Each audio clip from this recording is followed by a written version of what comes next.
चलिए दोस्तों, आप सभी का स्वागत है हमारे चैनल econetion.edu पे। आज हम बात करने जा रहे हैं बहुत ही इंपॉर्टेंट टॉपिक जो आपके इकोनॉमिक्स के लिए 8 मार्क्स का आता है। ओके, एचएससी बोर्ड्स में 8 मार्क्स का जो सवाल आपसे पूछा जाएगा, this is the first law from your book, that is law of diminishing marginal utility. तो लॉ लिखने से पहले सबसे पहले हम ये देख लेते हैं कि लॉ कैसे लिखना है। इन योर एग्जाम्स अगर लॉ का आपका क्वेश्चन बनता है कि right law of diminishing marginal utility, तो बहुत सारे बच्चे ये गलती करके आ जाते हैं कि बच्चे क्या करते हैं, बच्चे सिर्फ स्टेटमेंट ऑफ लॉ लिख के आ जाएंगे और अजम्पशन और exception whichever have been asked उतना लिख के आ जाएंगे। तो इतने से आपको सिर्फ 4 मार्क्स मिलेंगे। अगर आपको आउट ऑफ मार्क्स लेना है, 8 मार्क्स स्कोर करना है, तो आप कैसे करेंगे? सबसे पहले आपने लिखना है स्टेटमेंट ऑफ लॉ। आप क्या लिखोगे? Statement of law which is this, other things remaining constant, the additional benefit which a person derives from a given increase in stock of a thing that diminishes with every increase in the stock that he already has। अब ये पूरा की पूरा लिखना है। Yes, इतना पूरा आपको लर्न करना ही होगा। स्टेटमेंट ऑफ द लॉ है, डबल इन्वर्टेड कॉमास में पुट किया है, तो जैसे कि वैसे ही लिखना है, इसमें कोई भी गलती नहीं चलेगी।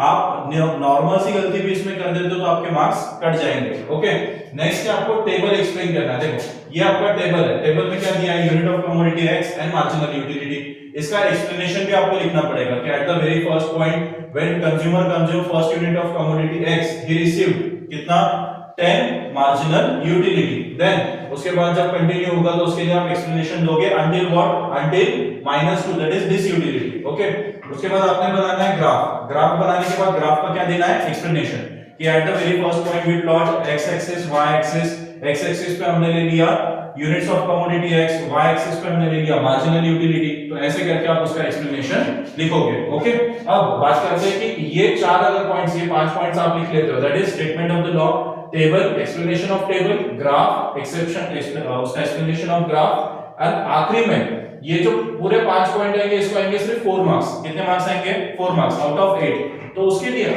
जो नेक्स्ट 4 मार्क्स है, उसके लिए आपको एक्सेप्शन या अजम्पशन जो पूछा गया है, उसी स्टेटमेंट ऑफ लॉ का जो एक्सेप्शन होगा या अजम्पशन होगा, वो आपको लिखना होगा, जिसके आपको मिलेंगे 4 मार्क्स। तो टोटल कितने मार्क्स हो गए दोस्तों?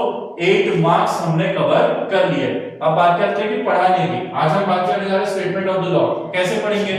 सबसे पहले लॉ पढ़ते समय ये याद रखना कि we are learning economics.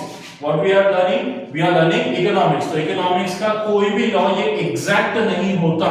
It is not the natural science, it is a social science। तो social science के लॉ जो होते हैं, they are based on assumptions। तो other things being constant, इसका मतलब क्या है?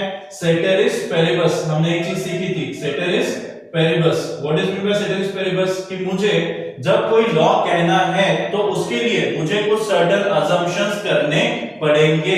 कौन से अजम्पशंस? की कुछ चीजें कांस्टेंट रहेगी। जैसे लॉ ऑफ डिमांड पढ़ते समय हम क्या कहते हैं? हम कहते हैं कि मुझे प्राइस ऑफ द प्रोडक्ट क्या रहना चाहिए? कांस्टेंट रहना चाहिए।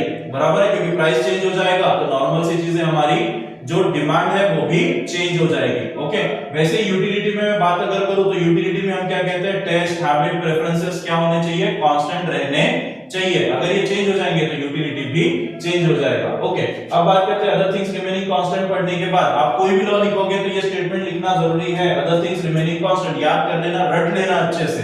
उसके बाद the additional benefit which a person derives. कोई एक पर्सन है जिसको क्या मिल रहा है?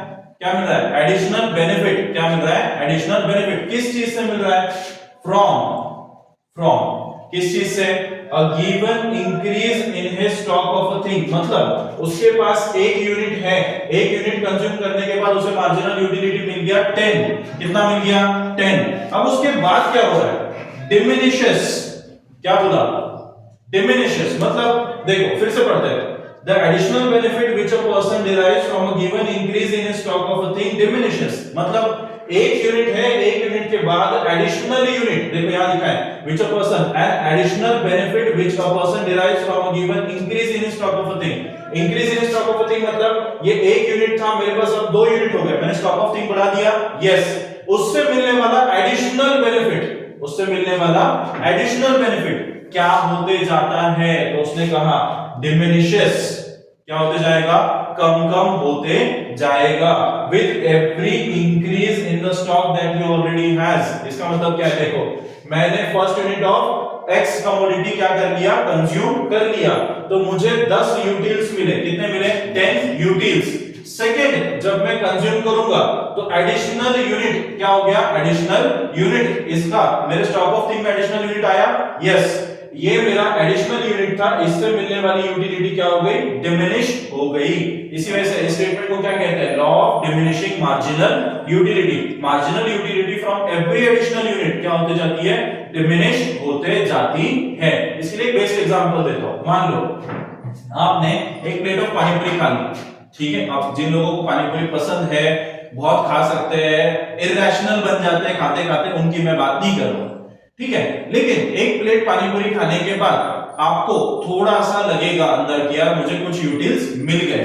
फर्स्ट प्लेट ऑफ पानी पूरी, यहां मैं एक्स की जगह पे क्या करता हूं, पानी पूरी की प्लेट लगा देता हूं, ठीक है। अब बहुत लोगों को खुशी हो जाएगी, इससे कोई दिक्कत नहीं है। अब मैंने फर्स्ट प्लेट ऑफ पानी पूरी खा ली, तो कितना मिल गया, 10 यूटिल्स मिल गए। मैं सपोज कर रहा हूं, हमने पहले ही देखा है फीचर्स में लास्ट वीडियो में कि measurement of utility is hypothetical.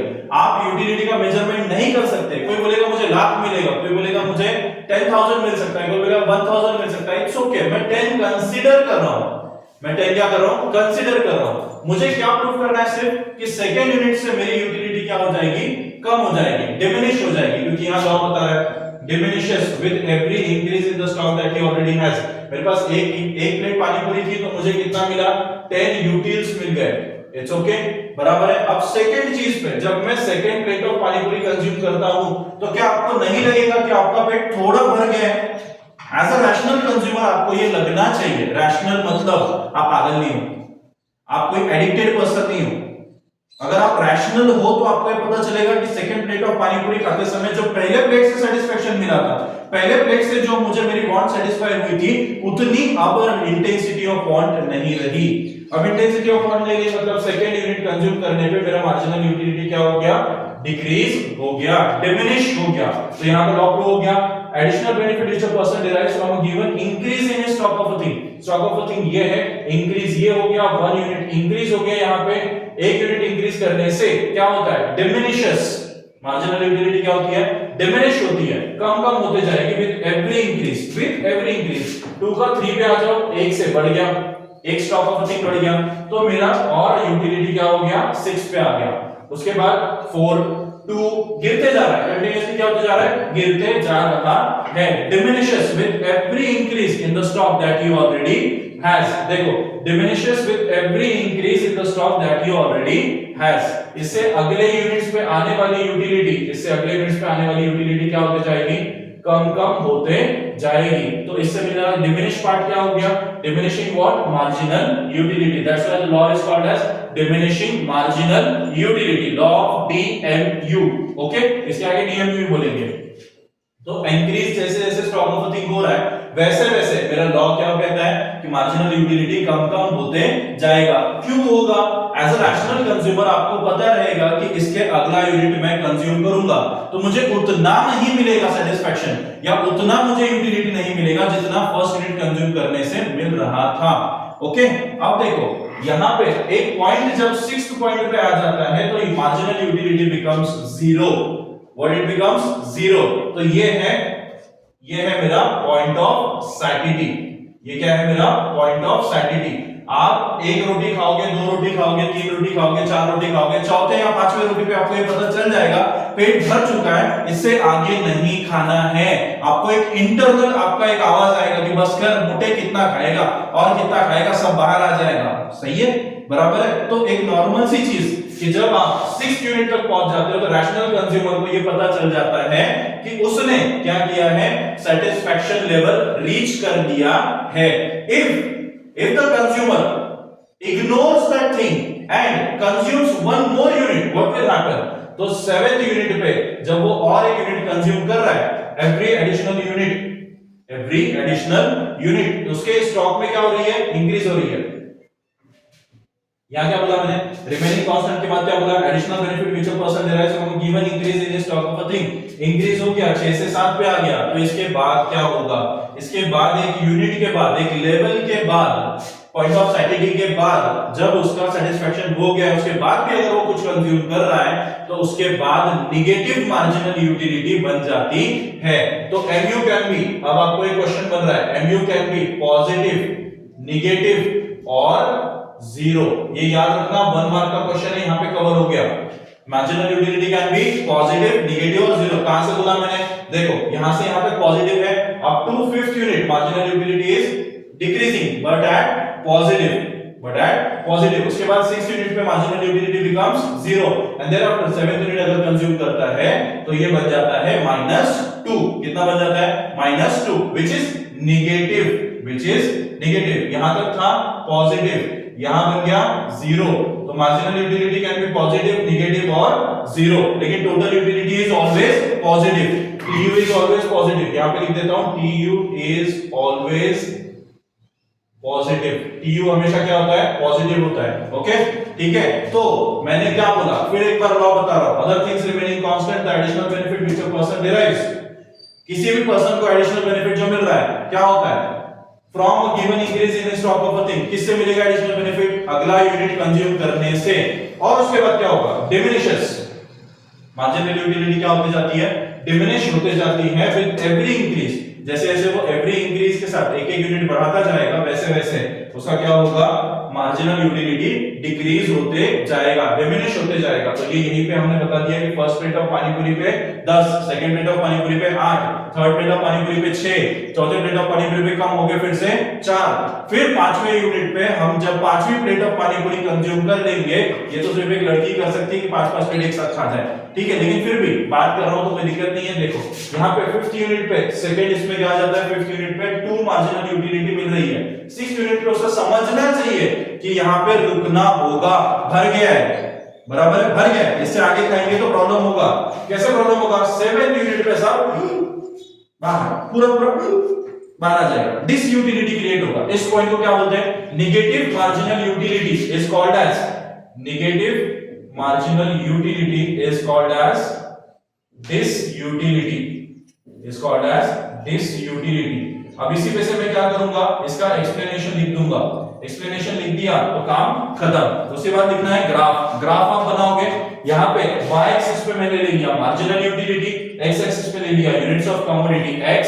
अब एक यूनिट कंज्यूम कर रहा हूं तो 10, सेकंड यूनिट कंज्यूम किया तो 8, पॉइंट्स प्लॉट करना है। While plotting the points, we realize that marginal utility curve goes on decreasing,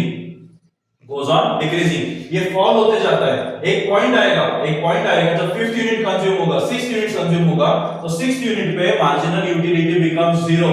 देखो जब वो x एक्सिस को टच कर रहा है तो वो क्या बन जाएगा, 0 बन जाएगा। And thereafter what will happen, जब वो 7th यूनिट कंज्यूम करेगा तो दैट विल बिकम नेगेटिव, जो हमने यहाँ पे शो किया है, और इसको डिसयूटिलिटी का नाम भी यहाँ पे दे देना है। तो आपको स्टेटमेंट ऑफ द लॉ समझ में आ गया होगा। आई होप कि आपको ये वीडियो बहुत अच्छे से क्लियर हुआ होगा, इससे आपके 8 मार्क्स पक्के कवर हो जाएंगे। ये फर्स्ट लॉ है हमारा इकोनॉमिक्स का, तो बहुत ध्यान से पढ़ना। अगर नहीं समझ रहा है तो 2 टाइम्स 3 टाइम्स को वीडियो को अच्छे से देखना। अगर कोई प्रॉब्लम आ रहा है तो कमेंट कर देना, और अपने दोस्तों के साथ इस वीडियो को शेयर करना मत भूलना। लाइक एंड सब्सक्राइब भी कर दियो अगर पसंद आया हो तो। Okay, thank you.